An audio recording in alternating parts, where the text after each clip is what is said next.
आज से हम दिल्ली पुलिस के प्रैक्टिस सेट करवाने जा रहे हैं। अगर आपको वीडियो पसंद आए तो लाइक ज़रूर करें। और इस वीडियो में हम 100 क्वेश्चन करवाने वाले हैं। ऐसे लगभग 40 प्रैक्टिस सेट हम आपको करवाने वाले हैं, जिसमें कि जीके का पार्ट जो है वो आपका बिल्कुल क्लियर हो जाएगा। जीके जो आनी है वो ऐसी ही आनी है। लगभग 4000 क्वेश्चन हम इनके करवाने वाले हैं। तो आप चैनल के साथ बने रहिए और वीडियो को अपने दोस्तों के साथ भी शेयर किया कीजिए। तो चलिए दोस्तों, ज़्यादा टाइम खराब नहीं करेंगे आपका, शुरू करते हैं आज का प्रैक्टिस सेट 1। निम्नलिखित में से कौन सी संधि ने पेशवा बाजीराव द्वितीय के स्वतंत्र अस्तित्व को समाप्त कर दिया? कौन सी संधि हुई थी? ये हुई थी दोस्तों बेसिन की संधि। ठीक है, ऑप्शन सी हो जाएगा इसका। उसके बाद है लाल किले में मुगल अस्तित्व किसके पतन के साथ समाप्त हुआ? तो मुगल अस्तित्व जो हुआ ये बहादुर शाह जफर अंतिम शासक थे, इनके बाद खत्म हो गया। रणजीत सिंह की राजनीतिक राजधानी लाहौर थी। किस नगर को उसकी धार्मिक राजधानी कहा जाता था? तो रणजीत सिंह की जो धार्मिक राजधानी थी वो थी अमृतसर। ठीक है, ऑप्शन ए हो जाएगा। दोस्तों, अगर आप इस वीडियो की पीडीएफ पाना चाहते हैं विद आंसर की, तो उसके लिए आप हमारा टेलीग्राम ग्रुप जो वो ज्वाइन कर लीजिए, वहाँ से आपको इसकी पीडीएफ मिल जाएगी। पानीपत में मराठे पराजित हुए क्यों हुए? क्योंकि मराठे शक्ति में अफगानों के बराबर नहीं थे। जो मराठे थे वो शक्ति में अफगानों के बराबर नहीं थे। किस गवर्नर जनरल ने रोपड़ में रणजीत सिंह का बड़े सम्मान के साथ स्वागत किया था? तो कौन से गवर्नर ने किया था? ये किया था विलियम बेंटिक। इसी टाइप के क्वेश्चन जो है वो आपके दिल्ली पुलिस के एग्जाम में आने वाले हैं जीके में। नाना साहब के नाम से कौन प्रसिद्ध है? तो नाना साहब के नाम से प्रसिद्ध है बालाजी बाजीराव।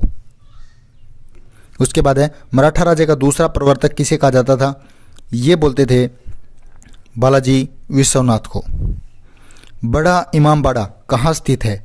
तो ये स्थित है दोस्तों लखनऊ के अंदर, उत्तर प्रदेश में। उसके बाद है बहादुर शाह था, क्या था बहादुर शाह? ये था अंतिम मुगल शासक बहादुर शाह जफर। ठीक है। सिख सेना कहलाती थी, क्या कहलाती थी? ये कहलाती थी खालसा। उसके बाद है नेक्स्ट क्वेश्चन।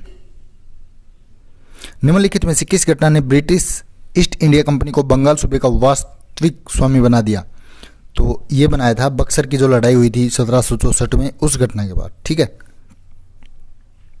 अंग्रेजों ने अपनी पहली फैक्ट्री कहाँ स्थापित की थी? ये स्थापित की सूरत के अंदर, गुजरात में। निम्नलिखित में से कौन सी भारत में फ्रेंच बस्ती नहीं थी? फ्रेंच नहीं थी, गोवा जो है ये फ्रेंच नहीं थी। निम्नलिखित अंग्रेजों ने निम्नलिखित स्थानों पर जिस क्रम में अपने व्यापार केंद्र स्थापित किए उनका सही कालानुक्रम। तो देखिए दोस्तों, सबसे पहले सूरत में, उसके बाद मद्रास में, फिर बम्बई और फिर कलकत्ता। ठीक है। उसके बाद नेक्स्ट है भारत में सबसे पहले आने वाले और सबसे बाद में जाने वाले थे, कौन थे? ये थे पुर्तगाली। ठीक है। पूर्व में पुर्तगालियों का पहला वायसराय था, कौन था? ये था फ्रांसिस्को डी अल्मेडा। ठीक है, ऑप्शन सी हो जाएगा इसका करेक्ट आंसर। भारत में मुख्य फ्रांसीसी बस्ती बताइए। तो भारत में जो मुख्य फ्रांसीसी थी वो थी पांडिचेरी। उसके बाद है भारत के लिए समुद्री मार्ग की खोज का श्रेय जाता है। समुद्री मार्ग की खोज जो की वो की थी पुर्तगालियों ने। निम्नलिखित में से कौन सा भारत आने वाला पहला अंग्रेज जहाज है? तो पहला अंग्रेज जहाज था रेड ड्रैगन। ठीक है दोस्तों, रेड ड्रैगन। उसके बाद नेक्स्ट है, देखिए फ्रेंच ईस्ट इंडिया कंपनी का गठन कब हुआ था? ये हुआ दोस्तों 1664 में। अंग्रेजों द्वारा स्थापित प्रथम व्यापार केंद्र कौन सा था? ये बता चुके हैं, सूरत था। किस राजा के प्रदेश में पुर्तगालियों ने भारत भूमि पर अपने प्रथम दुर्ग का निर्माण किया? ये किया था कोचीन में। ठीक है। उसके बाद निम्नलिखित में से वह पुर्तगाली कौन था जिसने गोवा पर अधिकार किया था? तो गोवा पर जिसने अधिकार किया ये था अल्फोंसो डे अल्बुकर्क। ठीक है, अल्बुकर्क ने किया था। उसके बाद है निम्न में से कौन सा स्थान भारत में पुर्तगालियों का मुख्यालय था? पुर्तगालियों का मुख्यालय था गोवा। अंग्रेजों द्वारा कलकत्ता में निर्मित दुर्ग का नाम क्या है? तो उस दुर्ग का फोर्ट विलियम। उसके बाद है केप ऑफ गुड होप के रास्ते भारत तक के समुद्री रास्ते की खोज किसने की थी? ये की थी वास्को डी गामा ने। इसके साथ भारत में ब्रिटिश को फ्रांसीसी चुनौती का अंत हुआ। कौन सी लड़ाई के साथ हुआ? ये बक्सर की लड़ाई 1764 में हुई थी। उसके बाद भारत में पुर्तगाली सत्ता की वास्तविक नींव रखने वाला महानतम पुर्तगाली गवर्नर कौन? यह था अल्बुकर्क। उसके बाद है अंग्रेज शासक चार्ल्स द्वितीय को किसकी राजकुमारी से विवाह करने के लिए बंबई दहेज में दिया गया था? तो ये दिया गया था पुर्तगाल। उसके बाद है नेक्स्ट, निम्न में से कौन से शहरों तथा उनके साथ प्रतिष्ठानों से संबंधित व्यक्तियों के गलत जोड़े बनाए गए हैं? तो इनमें से गलत जोड़ा देखिए दोस्तों कौन सा है? कलकत्ता रॉबर्ट क्लाइव, ये गलत है, बाकी सही है। पांडिचेरी फ्रांसिस मार्टिन, अहमदाबाद अहमद शाह प्रथम, मद्रास में था फ्रांसिस डे। लास्ट वाला जो है रॉन्ग आंसर है, तो ऑप्शन डी इसका करेक्ट हो जाएगा। बाद में डच का सबसे प्रारंभिक उपनिवेश कहाँ था? डच का था पुलिकट में। पुर्तगाली यात्री वास्को डी गामा का कालीकट आने का भव्य स्वागत करने वाला भारतीय राजा कौन था? ये था जमोरिन। उसके बाद है भारत के लिए समुद्री मार्ग की खोज करने वाला प्रथम देश कौन सा था? ये था पुर्तगाल। ठीक है दोस्तों, ये एक टाइप के क्वेश्चन है जिसमें मान लीजिए आप करते हैं अपनी तैयारी, तो इस टॉपिक के क्वेश्चन जो हैं वो यही आने वाले हैं। तो इस टॉपिक को आप बिल्कुल शांत होकर 100 के 100 क्वेश्चन देखिए, आपको समझ में आ जाएगा।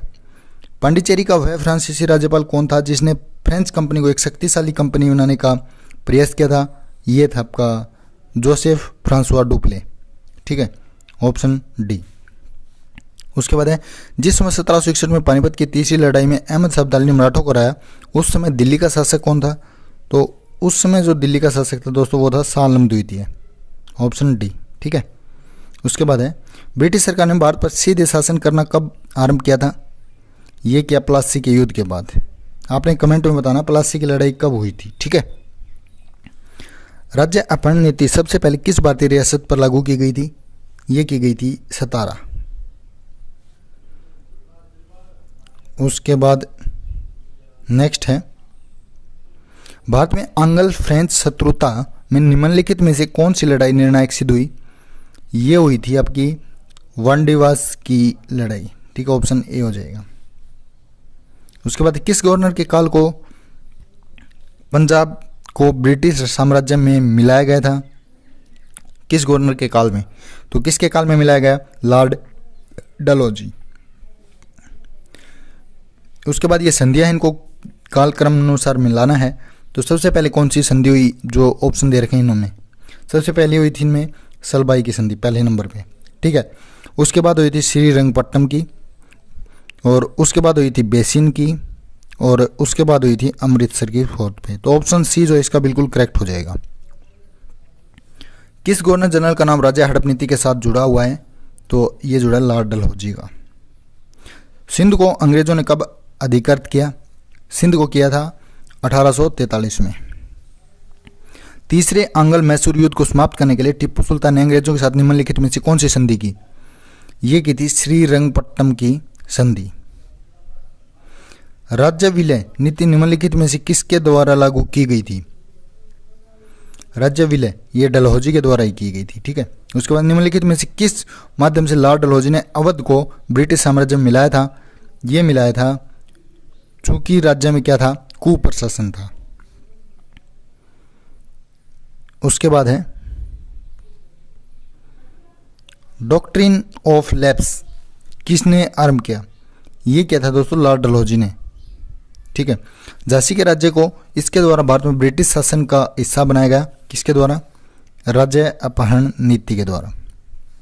प्लासी की लड़ाई किसके बीच लड़ी थी? तो यह हुई थी दोस्तों ईस्ट इंडिया कंपनी और सिराजुद्दौला। ठीक है, ऑप्शन सी हो जाएगा इसका करेक्ट। वीडियो कैसा लग रहा है लाइक जरूर करें, कमेंट भी करें। जब 1856 में डलहौजी ने अवध पर कब्जा किया तब नवाब कौन था? तो उस समय नवाब था अलीवर्दी खान। पेशवा प्रथा ब्रिटिश द्वारा किस पेशवा के काल में समाप्त हुई थी? पेशवा प्रथा समाप्त हुई बाजीराव द्वितीय काल में।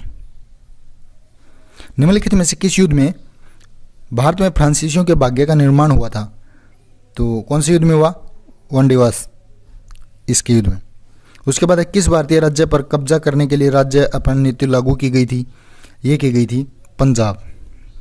1757 में प्लासी के युद्ध में सिराजुद्दौला के साथ किसने विश्वासघात किया? तो ये विश्वासघात किया था मीर कासिम। उसके बाद है 1767 से 69 ईस्वी में ब्रिटिश और हैदर अली के बीच लड़ा जाने वाला पहला मैसूर युद्ध किसके द्वारा समाप्त हुआ? यह समाप्त हुआ आपका मद्रास संधि। उसके बाद है नेक्स्ट, सर आयर कोट निम्नलिखित में से किससे संबंध थे? ये संबंध थे वन दिवस युद्ध से, सर आयर कोट। दूसरे एंग्लो मैसूर युद्ध में गवर्नर जनरल कौन था? उस समय गवर्नर जनरल था वॉरेन हेस्टिंग, ठीक है। प्लासी का युद्ध किस वर्ष हुआ? हमने क्वेश्चन पूछा था, उसका आंसर अभी मिल गया आपको, तो ये है 1757। प्लासी का युद्ध किसके बीच लड़ा गया था? तो प्लासी की जो लड़ाई हुई वो हुई थी सिराजुद्दौला और रॉबर्ट क्लाइव के बीच। ब्लैक होल त्रासदी कहाँ घटी थी? तो ये घटना घटी थी कलकत्ता में। निम्नलिखित में से किसके द्वारा बंगाल का स्थायी मालगुजारी बंदोबस्त शुरू किया गया था? ये किया गया कॉर्नवालिस, ठीक है। भारत में सबसे पहली रेलगाड़ी कब चलाई गई थी? ये चलाई गई आपकी 1853 में। अंग्रेजों द्वारा बनाई गई भू व्यवस्था की निम्न प्रणालियों में से कौन सी कृषकों के हितों को अधिक सुरक्षा प्रदान करती थी? तो ये थी मद्रास प्रांत की रैयतवाड़ी भू व्यवस्था, ठीक है, ऑप्शन बी। भारत में प्रथम तार सेवा कब प्रारंभ हुई? तार सेवा प्रारंभ हुई दोस्तों 1853 में ही। निम्नलिखित में से किसके द्वारा बंगाल में इस्टमरारी बंदोबस्त लागू किया गया था? ये किया गया लॉर्ड कॉर्नवालिस के द्वारा। उसके बाद है नेक्स्ट, निम्नलिखित में से कौन से ईसन में कलकत्ता और आगरा के बीच प्रथम टेलीग्राम लाइन खोली गई थी? ये खोली गई 1853 में, ऑप्शन बी हो जाएगा इसका। उसके बाद है भारत में सबसे पहली यात्री रेलगाड़ी कब चली? यात्री रेलगाड़ी चली अप्रैल 1853 में। औपनिवेशिक काल के दौरान निम्न में से वह क्षेत्र कौन सा है जिसमें मुख्यतः ब्रिटिश पूंजी का निवेश किया जाता? तो ये था कृषि। बंगाल में राजस्व का इस्तेमारी बंदोबस्त किसने लागू किया था? ये किया कॉर्नवालिस ने। उसके बाद है भारत में राजस्व एकत्र करने की स्थायी बंदोबस्त की प्रणाली शुरू की गई थी, किसके द्वारा? ये की गई लॉर्ड कॉर्नवालिस के द्वारा। उसके बाद है ब्रिटिश साम्राज्यवाद के दौरान भारत का आर्थिक अपवाह का सिद्धांत किसने प्रस्तुत किया था? ये किया दादा भाई नौरोजी ने। उसके बाद है अंग्रेजों ने भारत में रेलवे किस उद्देश्य से शुरू की थी? तो रेलवे की थी दोस्तों ब्रिटिश वाणिज्य और प्रशासनिक नियंत्रण के लिए। 19वीं शताब्दी में भारतीय हस्तशिल्प उद्योग के पतन का कारण बताया गया है। क्या बताया गया था? ये बताया गया था तीनों ही, केवल ब्रिटिश निर्माण उद्योगों से प्रतिस्पर्धा, केवल भारतीय रियासतों का समाप्त हो जाना, केवल विदेशी, तो उपयुक्त सभी हो जाएगा इसका।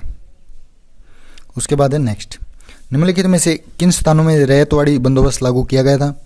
ये किया गया था मद्रास और बम्बई। निम्नलिखित में से किसने बंगाल को सरकार को द्वैध प्रणाली समाप्त की? ये की थी लॉर्ड वारेन हेस्टिंग, ठीक है। भूमि की पट्टेदारी की रैयतवाड़ी प्रणाली से किस स्थिति का संदर्भ है? ये आपका रैयत वह भूस्वामी है जो अपने कब्जे की भूमि का निर्धारित लगान स्वयं ही सरकार को अदा करता है, ठीक है। तो ये हो जाएगा इसका ऑप्शन ए। भारत की स्वतंत्रता के समय तक विद्यमान मद्रास प्रेसिडेंसी को किसने स्थापित किया था? तो ये किया था सर थॉमस मुनरो ने, ठीक है। आर्थिक अपेक्षा सिद्धांत के प्रवर्तक कौन थे? ये थे दादा भाई नौरोजी। वर्ष 1853 में लॉर्ड डलहौजी ने जो पहली टेलीग्राम लाइन शुरू की हुई किसके बीच हुई थी? पहली टेलीग्राम लाइन हुई थी कलकत्ता और आगरा के बीच। उसके बाद है भारत से ब्रिटेन की ओर समाप्ति के अपवहन का सिद्धांत किसने प्रतिपादित किया था? ये किया था दादा भाई नौरोजी ने। उसके बाद है नेक्स्ट क्वेश्चन, भारत में प्रथम रेलवे लाइन निम्नलिखित में से किसने बिछवाई थी? तो ये बिछवाई थी जॉर्ज क्लार्क ने, ठीक है। भारत में डाक व्यवस्था शुरू करने वाला ब्रिटिश गवर्नर जनरल था, कौन था? लॉर्ड डलहौजी। उसके बाद है भारत में पहली बार सन 1853 में किस स्थान से रेल यात्रा प्रतिपादित किया था? ये किया बंबई। आर के लक्ष्मण का 26 जनवरी 2015 को निधन हो गया था। वह भारत के अग्रणी क्या थे? ये थे कार्टूनिस्ट, जो कार्टूनिस्ट होते हैं वो, ठीक है। निम्न में से वह अधिनियम कौन सा था जिसके द्वारा सभी सरकारी सहायता प्राप्त स्कूलों और कॉलेजों को शिक्षा का माध्यम बनाया गया था?